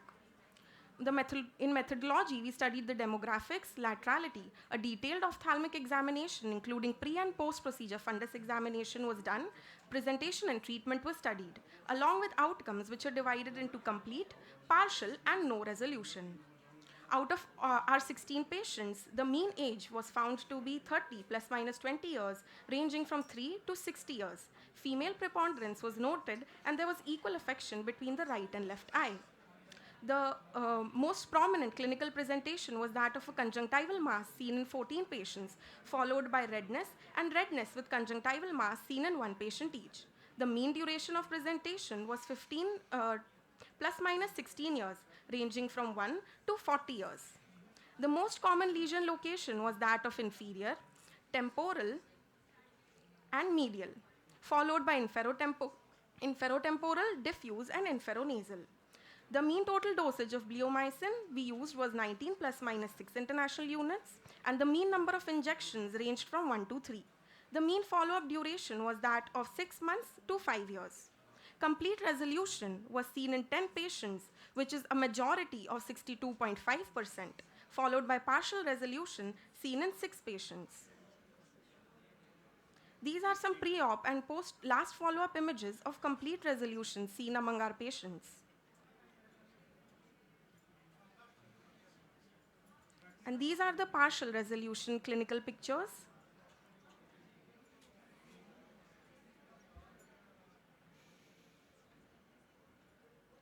The complications we faced were those of scleral thinning, aponeurotic ptosis, and conjunctival pigmentation in one patient each. Moving on to discussion, bleomycin was discovered by Umezawa in 1967 and used for lymphatic malformations for the first time in 1977. Earlier treatments were those of cryotherapy, beta blockers, and surgery. Compared to this, bleomycin has high resolution rates and is minimally invasive. Partial resolution requires repeat injection or excision. Similar studies of conjunctival vascular malformations were performed by Dove et al. In 2023, where they employed 16 patients. Other studies were those of lesser cohorts. Rossi et al. Did with 2 patients. Bansal et al. And Rajgopal et al. Studied 1 patient each. Our study, on the other hand, had 16 patients, where 10 patients had complete resolution and 6 patients had partial resolution, and none of the patients showed any non-response. Limitations were those of long-term effects on ocular surface. It is a retrospective study and a small sample size. In conclusion, bleomycin is a safe treatment for conjunctival vascular malformations. It has high rates of lesion resolution. It has minimal complications and good cosmetic outcome. These are my references. Thank you.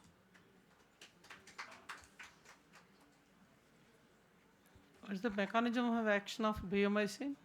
Ma'am, it causes endothelial cell damage and fibrosis of the vasculature.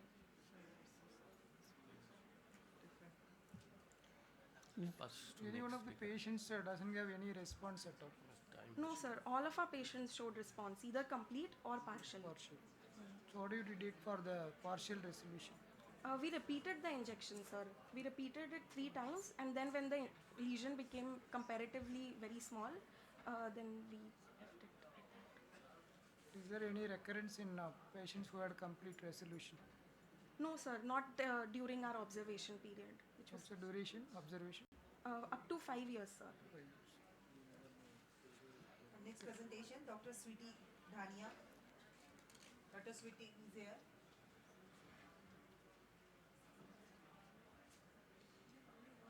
Sweetie Dhania. Sweetie Dhania. Sweetie Dhania. इतना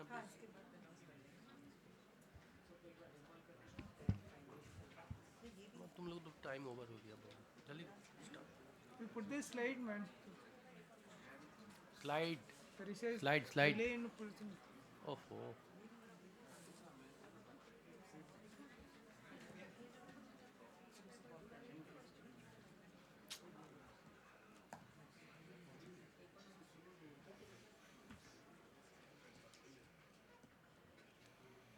Very good evening. I am going to present my free paper on topic 5-fluorouracil as a minimal invasive alternative to surgery in mild to moderate cicatricial ectropion. Cicatricial ectropion results from the anterior lamellar shortening. It causes exposure, epiphora, and chronic irritation. Scar contracture alters the eyelid biomechanics, and surgery remains the standard, but it is invasive. Minimal invasive biological modulation is desirable. As we know, conventional surgical treatment includes the lateral tarsal strip procedure, full thickness skin graft, Z-plasty or the scar release. Surgery is effective, but it involves anesthesia, cost, and the recovery. Why consider 5-fluorouracil? It is an anti-metabolite that inhibits the fibroblast proliferation. It reduces scar formation and the collagen deposition, widely used in the glaucoma surgery and the oculoplastic scar modulation. 5-FU inhibits the thymidylate synthetase and interferes with DNA synthesis. This suppresses the fibroblast activity and the scar contraction, and which improves the tissue elasticity and the eyelid position. My aim is to evaluate efficacy and safety of the intralesional 5-FU in mild to moderate cicatricial ectropion. Inclusion criteria is mild to moderate cicatricial ectropion cases, presence of anterior lamellar shortening or the periocular cicatricial changes, patient willing for minimal invasive treatment with intralesional 5-FU, and patients providing informed consent and available for follow-up. It is a prospective intervention studies among 8 patients of mild to moderate cicatricial ectropion. We use 0.2 to 0.5 ml dose of 50 mg per ml. A total of 3 injections were given at the interval of 4 weeks, and 5-FU was injected along the cicatricial band in a retractable manner, and the regular massage to cicatricial side was advised to patient after the injection. Out of 8 patients, 5 were of moderate and 3 were of mild cicatricial ectopin. Most common etiology was trauma due to roadside accident, followed by burn injury. After the injection, there is progressive scar softening that lead to improved lid globe apposition and reduced epiphora and irritation in patients. There is a better cosmetic contour, and there is also minimal local reaction. These are the photographs of the patient before and the after injections.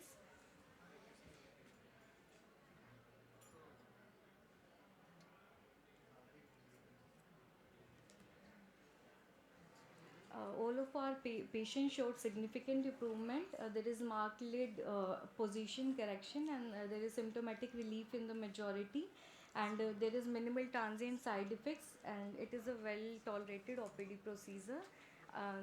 Emerging minimal invasive options are combination therapy, 5-FU with triamcinolone, botulinum toxin to reduce the scar tension, and hyaluronic acid fillers to support the eyelid position, and there is also fractional laser for the scar remodeling.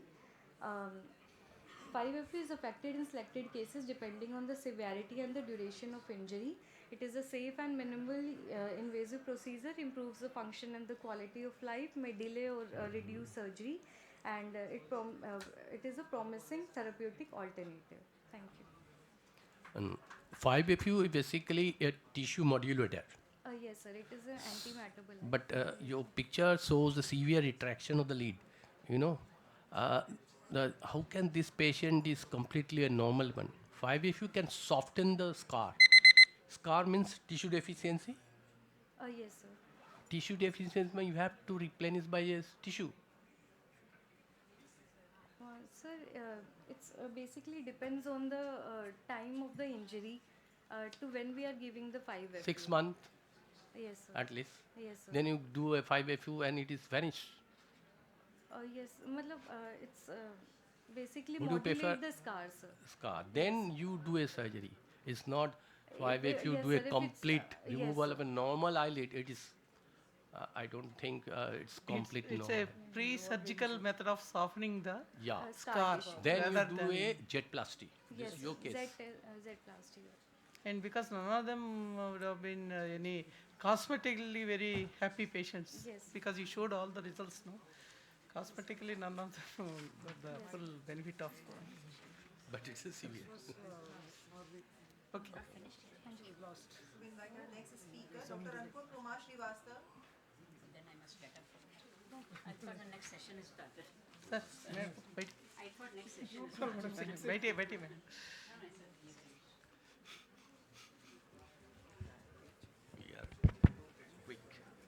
Good afternoon, everyone. I'm Dr. Ankur Srivastava, and I'll be presenting a small cases of eyelid reconstruction in plexiform neurofibroma.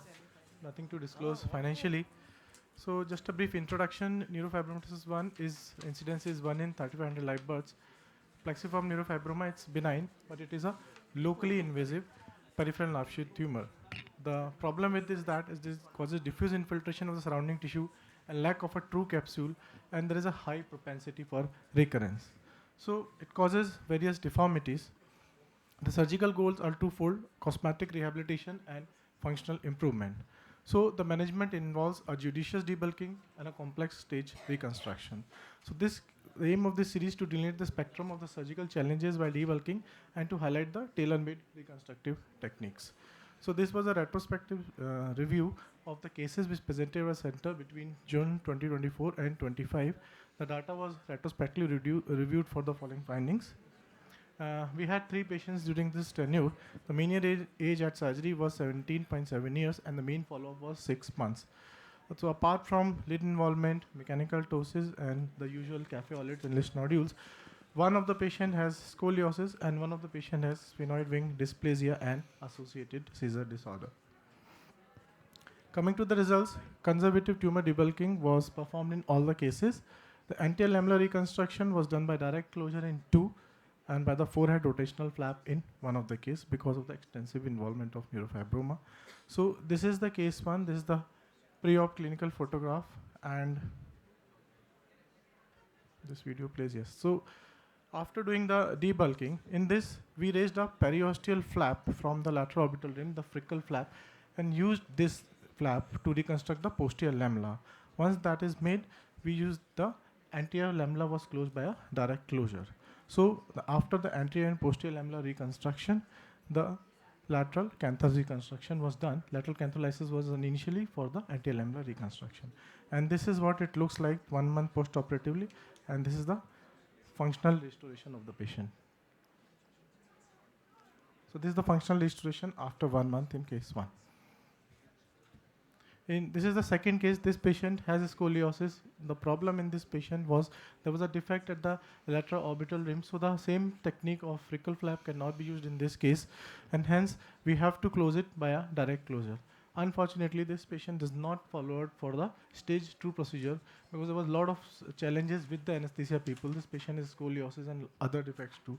So this patient did not turn up for stage 2 procedure. Now this is the case 3. This is extensive neurofibroma. More than 66% of the lid has to be removed. So in this patient, we have done a rotational flap from the forehead, and this is what it looks like after the surgical closure on table.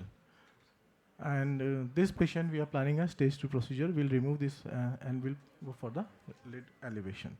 So just a brief discussion. The balance has to be between the functional restoration and tumor preservation to minimize the mobility. The lamellar approach provides a useful framework for planning reconstruction. It is a stage debulking followed by the functional restoration and anatomical contouring. Our series enforces the principle of judicious debulking because we exactly don't know how is the extent of the neurofibroma. Aggressive attempt at complete removal can lead to devastating functional loss. The focus must be on the clear visual axis and achieve an acceptable cosmetic outcome. Some targeted therapies has been given in the literature, but we particularly have no experience with them. Optimal strategy may involve a combination of surgical debulking and adjuvant medical therapy to control tumor regrowth.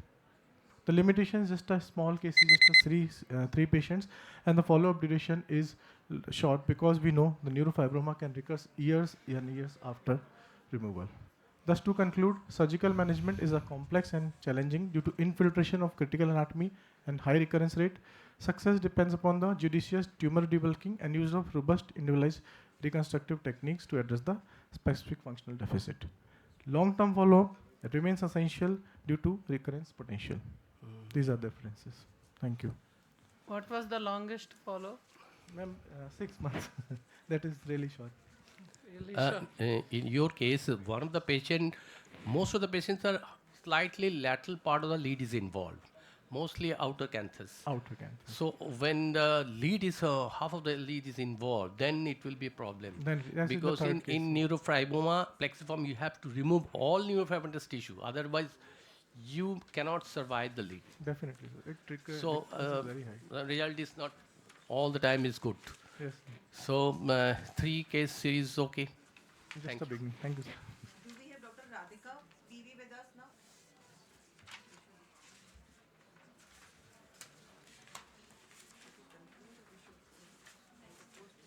It's over? It's over? Semi-final. Dr. Marian one.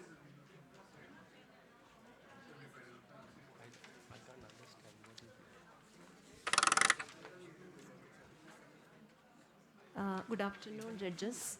My paper is on outcome of soccer reconstruction involving multiple surgical interventions. In September 2012, a 9-year-old child who is a known case of bilateral retinoblastoma, status post enucleation with a ball implant at 2 years of age, with extruded implant and DFG done elsewhere, presented to me, and his father asked me a very important question. Will my son be able to look normal or near normal ever in his life? This question intrigued a research question in my mind, and in this context, I did a study to evaluate the outcome of soccer reconstruction in patients requiring multiple surgical interventions, highlighting both the challenges encountered and the strategies employed to optimize functional and aesthetic results. It was a retrospective intervention study from 2012 to 2025 in a tertiary care center in South India. All patients who had undergone 2 or more surgical procedures, excluding the primary surgery, were included, and those with less than 6 months were excluded. Demographic details, etiology of primary and secondary enophthalmia, type and number of previous socket surgeries, indications for repeat reconstruction, intraoperative findings and surgical techniques employed, adjunctive procedures were studied. Patients were followed up at 1 week, 6 weeks, 6 months, and yearly thereafter. The primary outcome measures were socket stability, prosthesis retention, and fornix adequacy. Secondary outcomes were complications such as graft failure, implant exposure, infection, or persistent volume deficiency. Surgical success was defined as a stable socket that could comfortably retain a prosthesis without the need for any further intervention at a final follow-up. Cosmetic outcome was graded on a scale of 1 to 3, ranging from good, fair, and poor. We had 15 eyes, aged 5 months to 58 years. Males and females were more or less equal. Follow-up ranged from 6 months to 12 years with an average of 3.1 years. 26.7% had intraocular tumor as primary pathology, whereas 26.7% had congenital microphthalmia or anophthalmia. 40% had enucleation without implant as the primary procedure done, and 33.3% had multiple procedures before presented to us. So 80% of patients presented to us for either secondary or tertiary reconstruction. Coming to surgical procedures done, 40% had undergone dermis fat graft and 40% had undergone ptosis correction. On analyzing the total number of surgeries per patient, it ranged from 2 to 4 with an average of 2.7 interventions. So this is another patient, 4 years, congenital enophthalmo, status post dermis fat graft and canthoplasty and elsewhere. Presented to me at 4 years, I did horizontal palpebral height lengthening by medial and lateral canthoplasty. And after 11 years, she was remaining like this, but not very happy with the aesthetics. So she underwent full thickness skin graft, mucous membrane graft, canthoplasty, and lid crease formation. And this was her final follow-up picture. So surgical success was 100%, successful in all the cases. Cosmetic outcome was good in 80% of patients, while 20% had fair outcome due to suboptimal cosmetic recess because of residual socket volume or eyelid asymmetry, especially ptosis. No major long-term complications such as graft necrosis or recurrent implant exposure were observed. This is a patient, 46 years, male, road traffic accident, founder bone fracture, had total ptosis and thysis bulbi, underwent patient-specific implant by the neurosurgeon, followed by socket volume reconstruction with the DFG and ptosis correction with the frontalis sling. So what happened to my first patient? He underwent DFG debulking in 2018, followed by ptosis correction and lower lid retraction correction in 2020, and this was his final follow-up picture. So this is a unique study where patients undergoing 2 or more socket reconstruction surgeries. Retention of prosthesis was 100% with a good cosmetic outcome in 80% with no major complications. So coming to the replacement of socket volume, dermis fat graft was done in 40%, whereas secondary acrylic implant in 33.3%. Choice of implant depends on the condition of the fornix. The standard protocol for DFG is overcorrect by 20% in adults and 10% in children. In our study, in pediatric age group, we need to undercorrect by 10%. However, this needs more volumetric analysis by imaging. This is a child which I saw on day 3, and this is a 12 years follow-up after cyst excision and dermis fat graft. Ptosis correction was done in 40% of cases. In fact, Ariasit et al. Found that 1/3 of cases required additional procedures, mirroring the need for multi-stage reconstruction. The strength, all are complex cases with a long follow-up, limitation, small sample size, retrospective in nature. So what the study adds, importance of individualized multi-step surgical planning, problem-based approach in managing complex sockets. Patients need preoperative counseling regarding the possibility for multiple surgeries. A combination of surface expansion, volume augmentation, and lid correction provides a favorable outcome in restoring function and cosmesis in socket reconstruction. These are my references. Thank you. You were doing socket reconstruction after how long of primary surgery? That depending on the presentation of the patient. For example, is there any time limit but this operation done before then? Yeah, after 6 months. After 6 months. Have you tried graded expansion of the orbit? So far, no. In this series, no. Because none of the patient has come with such a biggest contracture. All were like moderate to mild, and they were aesthetically oriented. So a graded expansion. Contracted socket. If you do a soft tissue surgery, chances of failure are very high. Even if you do a dermis fat graft, it's a very poor result. That is why everybody tries to avoid surgery. And repeated surgery is not helpful at all. So Tissue expansion is only help you, then fit the prosthesis. Yeah, but that is I very don't know. costly also. Everybody. Yeah, it's very costly. We have very bad experience about contracted socket. But dermisfat graft is doing very Yeah, good, sir. DFG is Both doing volume and surface surface replacement. expansion. And it's like, unlike your opinion, I found it very useful for most of the cases of socket replacement. Yes, ma'am. It's my favorite surgery. It's my thesis. What is the long-term follow-up? 12 years. 12 years. Okay. No, fine. Thank you very much. We are going to conclude the session.